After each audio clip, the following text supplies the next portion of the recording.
আসসালামু আলাইকুম। যে বোরকুনি গ্রামের মাদ্রাসা তো অধিক আমার ভালো লাগছে যে হুজুরের সাথে আমি একটা কথা বলবো। জি জি আসসালামু আলাইকুম। ভালো আছেন না? আসিনি ভালো হুজুর। যে কটার থেকে কটার মতো করার দিনে জি আমরা সকাল ফজরের নামাজ পড়ার পরে আমরা মনে করেন যে 8টা পর্যন্ত আমরা তাদেরকে বৈশা পড়াই। তারপরে তাদেরকে 8টা থেকে 9টা পর্যন্ত খানার টাইম দেয়। তারপরে আবার 9টা থেকে 1টা পর্যন্ত তাদের ক্লাস, ক্লাস বুঝছেন? আবার জোহরের পরে নামাজ পড়া খানাতে যাইব। খানার পরে 2টা থেকে 3টা পর্যন্ত তারা পড়াশোনা করবে। 3টা পর্যন্ত। জি, তারপরে আবার আসর নামাজের পরে তারা কি করব? খেলাধুলা করব। ঠিক আছে, নামাজ পড়া মাঠের মাঝে খেলাধুলা করবে। খেলাধুলা করব। তারপরে মাগরিব থেকে শুরু হইব, রাত 11টা পর্যন্ত তারা পড়াশোনা করে। রাত্রে কি রে বোর্ডিং আছে না? জি জি, আল্লাহর রহমতে বোর্ডিং আছে। বোর্ডিং আছে। ছাত্ররা এখানে থাইকা পড়াশোনা করে। দূর দূরান্তের যেমন গুয়াহারার ছাত্র এখানে এসে পড়াশোনা করে। তারপরে বরপুন্নি এলাকার ছাত্ররা থাইকা এখানে পড়াশোনা করে। বিভিন্ন এলাকার ছাত্ররা চাইলে কিন্তু বাইরের যদি চাই যে কেউ বুল্লার থেকে আসতে বা লাখাই থেকে আসতে, আমাদের এখানে থাকার সর্বোচ্চ সুযোগ আছে। সুযোগ সব কিছু আছে। জি জি, আল্লাহর রহমতে আচ্ছা, সব বোরকুনি গ্রামে তো বোর্ডিং তো অফার যেটা হয়।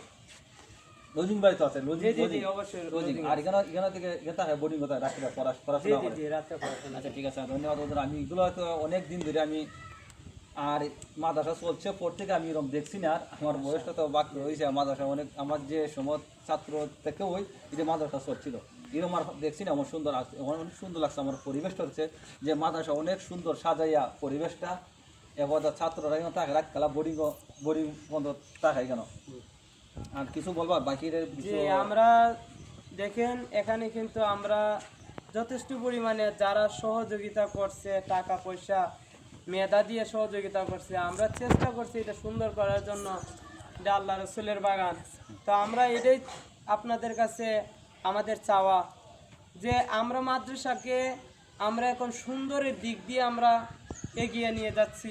আমরা ইনশাআল্লাহ তাআলা আমাদের ডিসেম্বর থেকে মাদ্রাসাতে ভর্তির কার্যক্রম শুরু।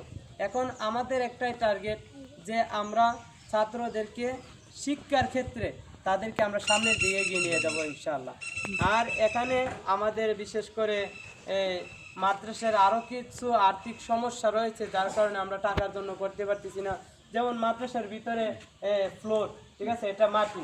অফিসের মধ্যে যদি আপনি দেখেন, সোনু ভাই দেখবেন কি না, অফিসের মধ্যে আপনার শিক্ষক যে বসবে এরকম কোনো ইয়া নাই।